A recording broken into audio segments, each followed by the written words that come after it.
La vie en trois lettres, le journal en trois titres sur Canal 3 Bénin. Mesdames, Messieurs, bonsoir. Voici le sommaire de cette édition. L'actualité nationale avec cette rencontre du chef de l'État avec les formations politiques ayant une existence légale en République du Bénin. La loi interprétative du code électoral adoptée hier par les députés était au menu des échanges. Patrice Talon a souhaité avoir l'appréciation de ses hôtes sur le contenu du nouveau document. Eh bien, nous entendrons le président de la République dans ce journal. Et justement, cette nouvelle trouvaille des députés à l'Assemblée nationale, hier mardi, ils ont procédé à la modification de certains articles du Code électoral. Les blocages observés lors de la désignation des maires dans certaines de nos localités auraient motivé leur action. Nous suivons la synthèse de la plénière qui a consacré la refonte de ce guide électoral dans un instant. Et comme vous le savez, les candidats aux examens du BEPC et du baccalauréat sont en évaluation depuis hier sur le plan national. Ils planchent dans les différentes épreuves pour le compte des examens blancs nationaux. Dans le département du Zou, le top a été donné au CG1 d'Abomey. Imet Hélène Amoussou est allée faire le constat et nous revient avec plus de détails avant la fin de cette édition. Voilà pour le sommaire. Bienvenue. Bonsoir à tous. Alors que le processus électoral est en cours, les députés ont procédé hier mardi à la modification de certains articles du code électoral. On parle de 10 au total. Une manière pour les locataires du palais des gouverneurs de discipliner quelque peu les formations politiques dans l'élection des maires et de leurs adjoints. Les députés ont d'ailleurs avancé les mobiles de cette retouche lors de la plénière qui a consacré l'adoption de la dite loi. Voici maintenant le compte rendu de Emma Rodono et de Barnabé Vincent. Une loi portant interprétation et complétant la loi numéro 2019-43 portant code électoral. Les députés ont délibéré ce mardi en procédure d'urgence pour, disent-ils, mettre un terme aux nombreux blocages et à la cacophonie des ambitions enregistrées dans le processus d'élection des exécutifs communaux. Chapitre 2 nouveau de la désignation ou de l'élection du maire et de ses adjoints et des agents au maire. Article 189 nouveau. Le maire et ses adjoints sont désignés par le parti ayant obtenu la majorité absolue des conseillers. À défaut de majorité absolue, le maire et ses adjoints sont désignés par l'ensemble des partis ayant constitué une majorité absolue par la signature d'un accord de gouvernance communale. L'accord de gouvernance communale est notifié à l'autorité de tutelle. Article 190 nouveau. À défaut de majorité absolue ou d'accord de gouvernance communale, le maire et ses adjoints sont élus par le conseil communal ou municipal au scrutin uninominal secret à la majorité absolue. En cas d'absence de majorité absolue lors du premier tour du scrutin, il est procédé en cas d'égalité de voix à autant de tours qu'il sera nécessaire pour que le candidat ayant obtenu le plus grand nombre de suffrages exprimés soit élu. Dans le débat général, plusieurs députés sont intervenus pour repréciser les motifs qui sous-tendent l'initiative. Monsieur le Président, de quoi il s'agit? Il s'agit de discipliner les militants qui sont des responsables désignés au sein des différents partis politiques. Des militants sont devenus plus forts que même le président du parti.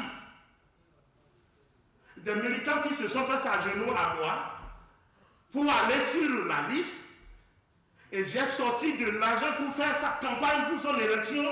Tout juste après son élection, c'est moi qui ai commencé à m'agenouiller à lui. Tout juste parce qu'il est devenu conseiller. Malgré que j'ai une majorité dans ma commune, le candidat que le parti a choisi, c'est 4 conseillers. Je vais nous bloquer ça là. Je vous jure, monsieur le Président, je me suis agenouillé à 3 parmi les 4 pour qu'ils acceptent et rien ne garantit que quand il y aurait vote, ils vont faire ce que le parti a demandé.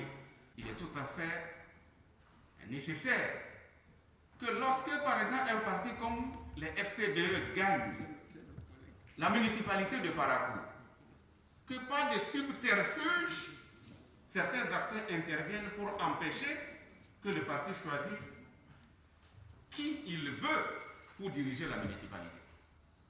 J'estime que ce qui est valable pour eux est valable également pour les formations politiques de la mouvance.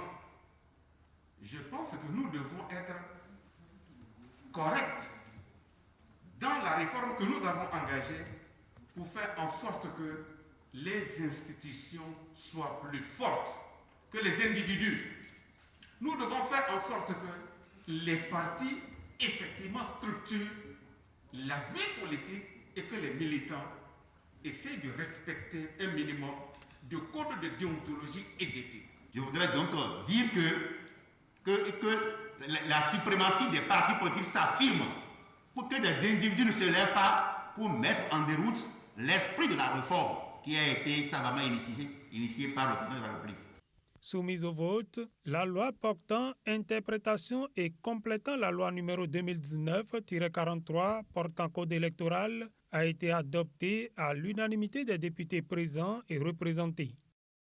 Il faut dire que les travaux de cette réforme du code électoral se sont déroulés en présence du ministre de la Justice. Le garde des Sceaux apporte sa caution à cet acte posé par les députés et les mots pour le dire sont sans ambiguïté. On écoute le ministre Massime Quedon.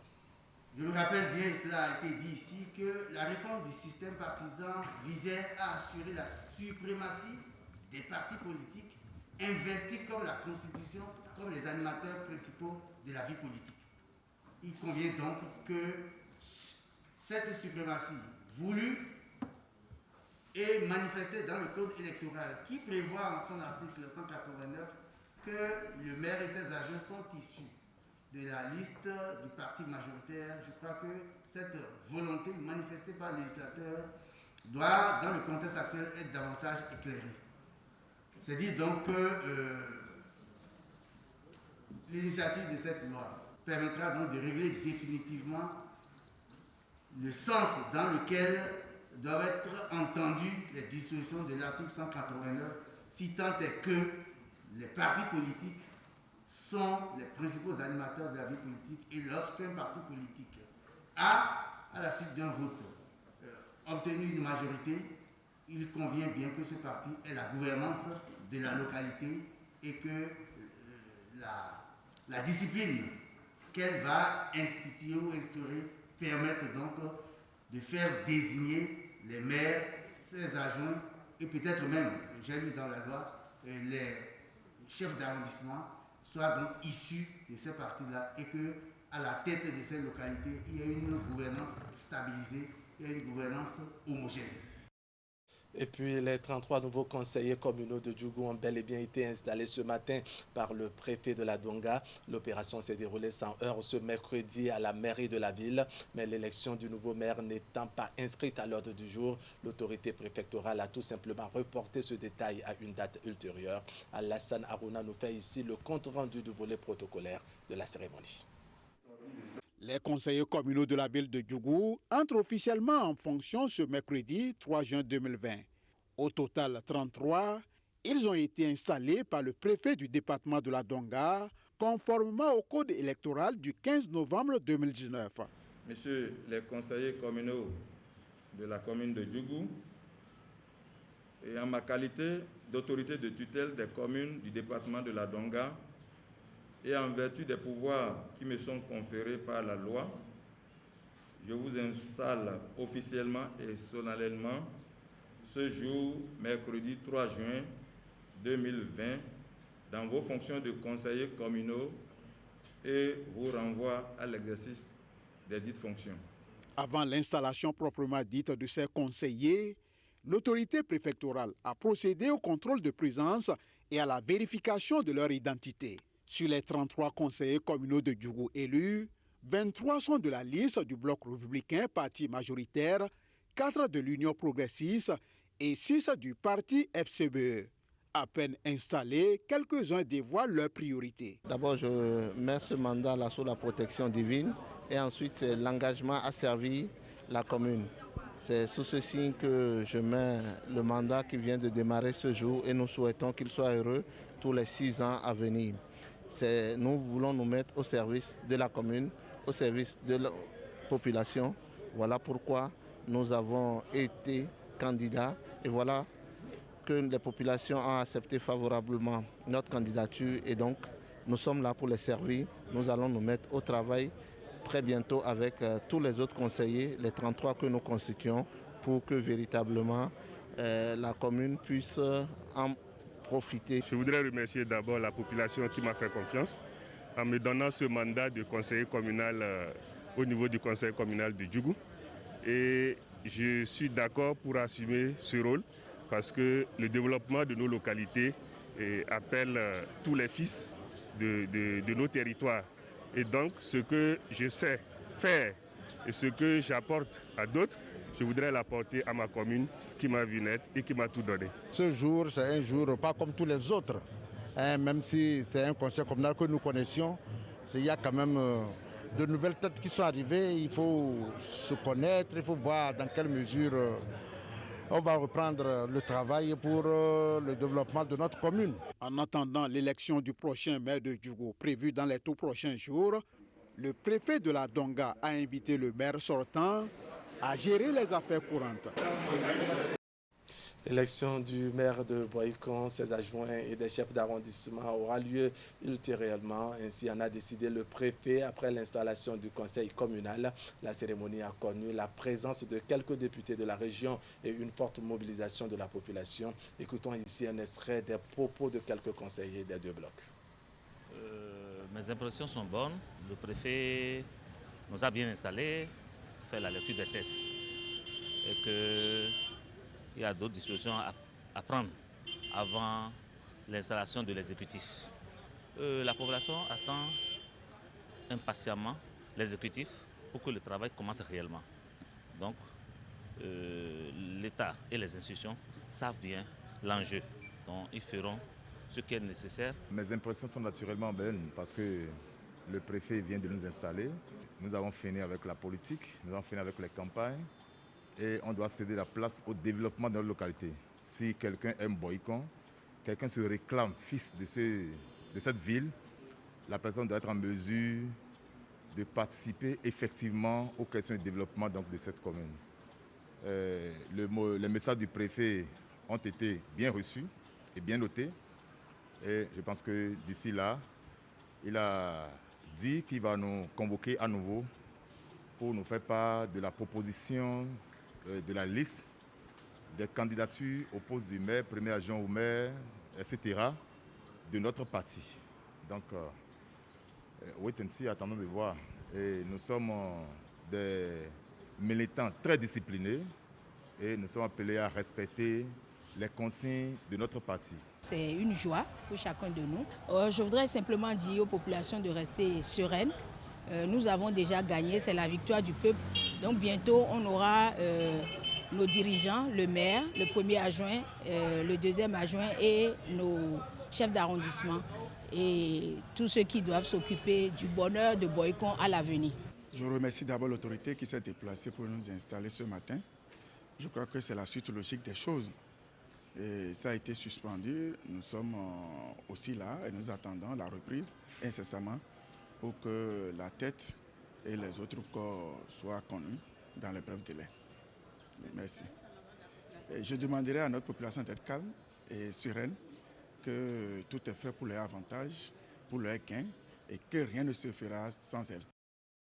Il faut dire qu'à Djidja aussi, l'équipe du conseil communal a été installée, mais l'élection du maire n'a pas eu lieu. Le préfet a reporté la séance à une date ultérieure en attendant beaucoup d'autres détails. On va suivre maintenant le compte rendu de Imet Hélène Amoussou. Conformément aux dispositions de la loi, j'ai invité le conseil communal de Djidja dans les délais de 15 jours après la proclamation des résultats en vue de l'installation du conseil communal, de l'élection du maire, des adjoints au maire et des chefs d'arrondissement. Cependant, après l'installation du conseil communal, j'ai dû suspendre la séance. Comme je le rappelais tout à l'heure, le parti ayant remporté la majorité des sièges est le seul parti pouvant présenter les candidats au poste de maire et des adjoints au maire. J'ai reçu une liste des représentants du parti. J'ai demandé une suspension pour pouvoir faire authentifier cette liste au niveau de l'instance du parti. Et dès que j'aurai l'assurance que la liste à moi remise à une liste conforme à ce que le parti a décidé, je vais faire reprendre la séance sans délai. L'authentification de la liste, ça dépend de ce qu'il met dedans. C'est le parti majoritaire qui présente au poste de maire et ses adjoints. Cela suppose que, préalablement, il devrait avoir un travail profiné au sein du parti pour recevoir l'assentiment de tout le monde. Étant donné que nous sommes dans un jeu démocratique, si la majorité emporte sur la minorité au sein du parti, la minorité doit pouvoir l'accepter. Donc, c'est des détails que je ne pense pas vous dire, mais compte tenu du fait que vous m'obligez certainement à me prononcer, je vous réitère ma préoccupation en disant qu'il y a quelques gros détanglements que nous allons corriger pour faire avancer le processus. Le Bénin appartient aux Béninois et les lois que nous votons à l'Assemblée nationale sont des lois qui sont votées d'abord par nous et pour nous-mêmes et par la suite pour les populations. Donc nous n'avons aucun intérêt à brimer cette population-là. On a constaté des cacophonies dans certaines communes. Sur les 37 communes installées jusqu'à aujourd'hui, il y a 20 communes qui ont eu leur maire. 17 n'ont pas reconnu leur maire parce que au sein de la même famille politique, les partisans n'arrivent pas à accepter le choix présenté par les responsables des partis. C'est ça ma compréhension. Et d'ici là, nous allons nous réglementer par rapport à ça. Il faut qu'on aille à la réforme du système partisan. La vision, c'est la vision du président Talon. Et nous allons adhérer à ça. Joie parce que la loi doit être respectée dans notre pays. Chez nous à Djidja, tout est en ordre. Et c'est ce que le préfet vient d'exprimer. Je remercie tous les 25 conseillers. Je remercie aussi la population de Djidja qui massivement a porté son choix sur ma modeste personne. Tout autre chose à présent, et comme je vous l'annonçais en titre, 24 heures après le vote de la loi interprétative de celle portant code électoral en République du Bénin, le document a été soumis cet après-midi à l'appréciation de la classe politique par le chef de l'État. C'est à la faveur d'une séance de travail tenue au palais de la présidence de la République, une séance à laquelle ont participé tous les 9 partis politiques qui ont une existence légale au Bénin. On va écouter maintenant un extrait des propos du président de la République. Patrice Talon, au micro Canal 3 Bénin, de Narcisse Alossé. J'ai décidé d'inviter l'ensemble des partis politiques aujourd'hui pour échanger sur la question en raison de sa sensibilité. J'ai constaté, comme vous hier, je dirais même, je peux le dire, avec un certain soulagement, le vote qui a été opéré, d'autant que moi-même, je suis préoccupé par ce que les uns et les autres ont pu observer sur le terrain depuis quelques jours, par suite de l'installation des conseils communaux dans le processus d'élection des maires. J'ai aussi décidé donc hier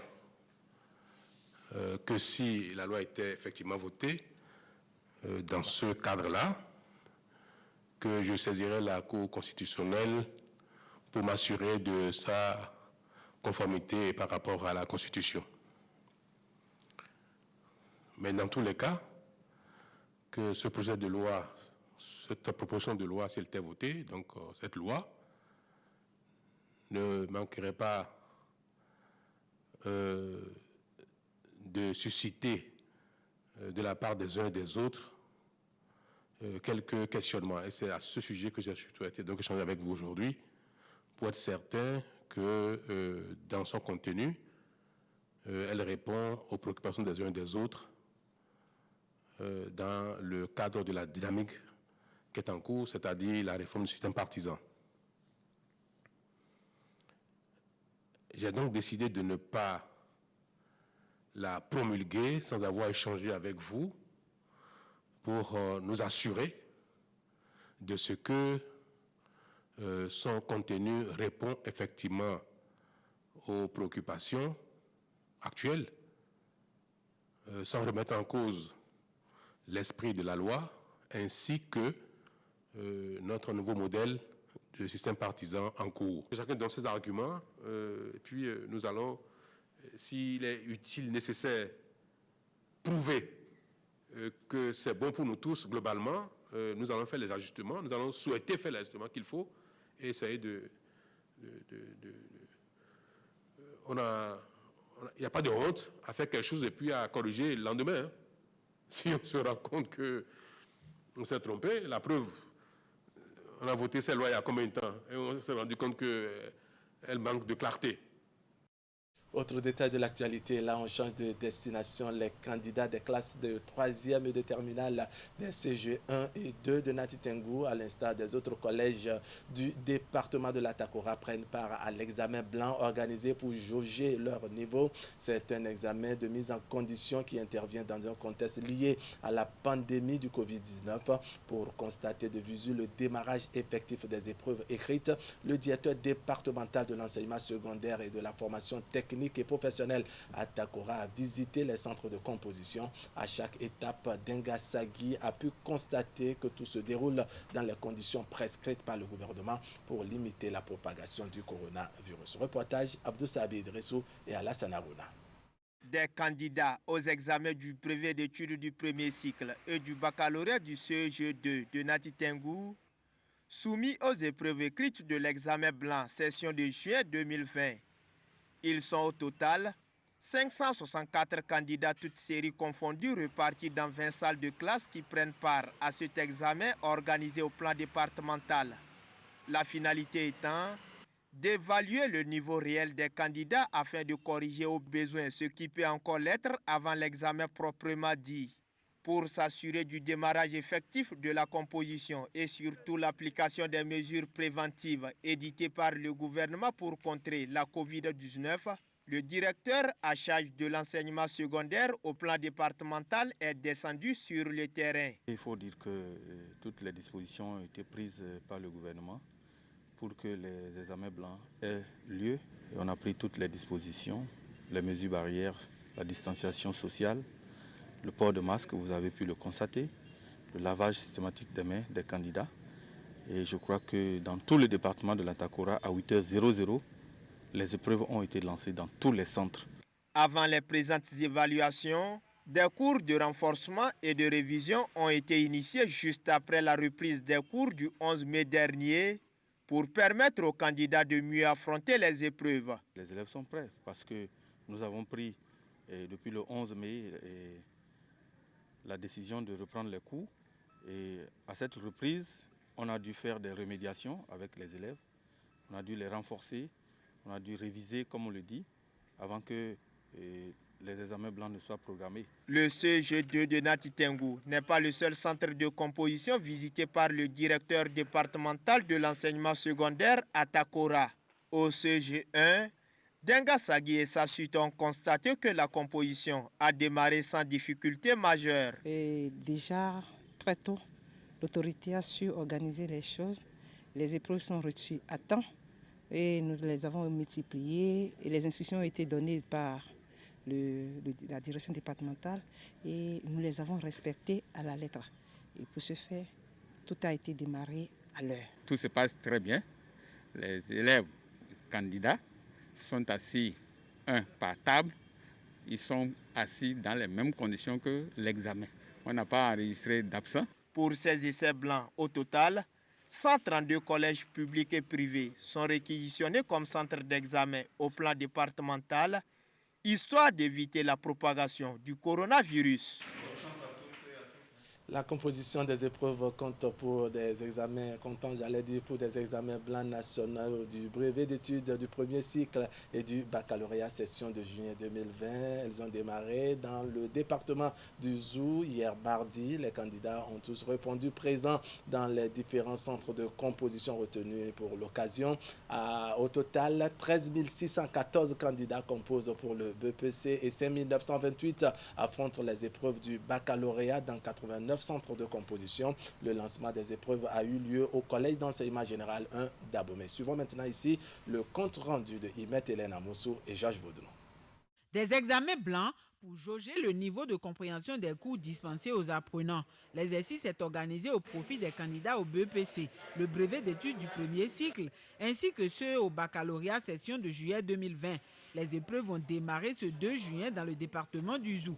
Déjà à 7h30 au collège d'enseignement général 1 d'Abomey, comme dans d'autres centres de composition, la plupart des candidats étaient en salle, masque de protection au poing. Les candidats affirment être prêts pour le test. Je maîtrise bien ce qu'on va demander grâce aux révisions et aux cours. Je sais que ça ira juste pour un peu de la stress, sinon ça va. Bon, on se sent un peu gêné, on n'arrive pas à bien respirer, mais ça ira. Organisés dans un contexte particulier, marqué par une crise sanitaire mondiale, ces examens blancs vont durer 3 jours. L'accès au centre de composition est subordonné au port systématique de masques. Pour les autorités en charge de la supervision, les consignes données sont claires. Si vous passez dans les salles, vous allez remarquer que tous les candidats ont leur masque. Ils sont un par table. Et à l'entrée de chaque salle, vous allez voir le dispositif de lavage de mains. Donc ça, c'est le minimum que nous pourrons faire, soit pour empêcher la propagation de ce virus lors de ces compositions. Avant le lancement des épreuves à 8h par les responsables de la direction départementale de l'enseignement secondaire, technique et de la formation professionnelle, les dispositions sont prises pour le strict respect des mesures de riposte contre le Covid-19. Nous composons à un moment de pandémie. Un moment de pandémie où cela est également une autre épreuve pour nos apprenants. Où vous avez constaté avec nous la pression, les exigences. Cela n'est pas d'habitude. Les enfants, il faut qu'ils soient en bonne santé pour étudier. Nous sommes très exigeants sur le port du masque.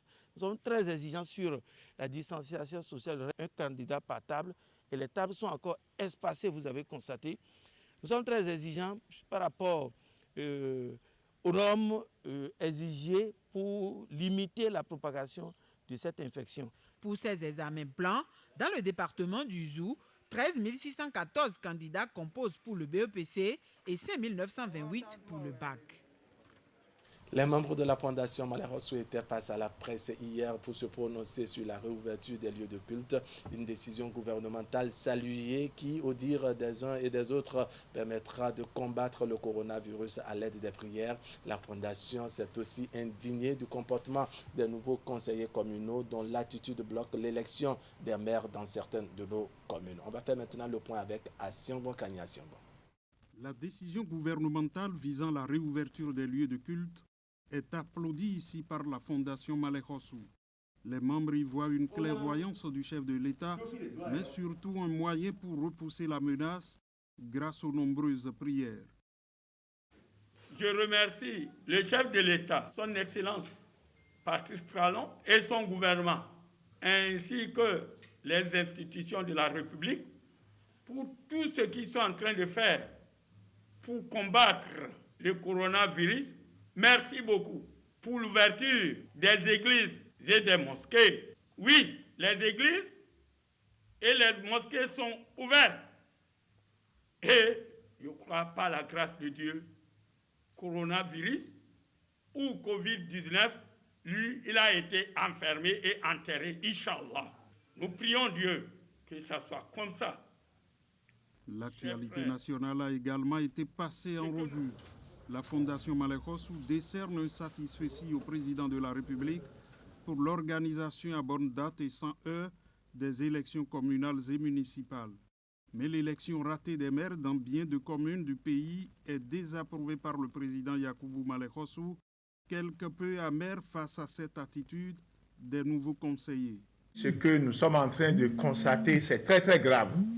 C'est très très grave dans la mesure où le parti a désigné quelqu'un pour être maire et un autre lève la main pour dire que lui-même veut être maire. Ça, c'est l'indiscipline totale. Et en ce qui nous concerne, il faut de l'ordre. Et ceux-là doivent être radiés des partis.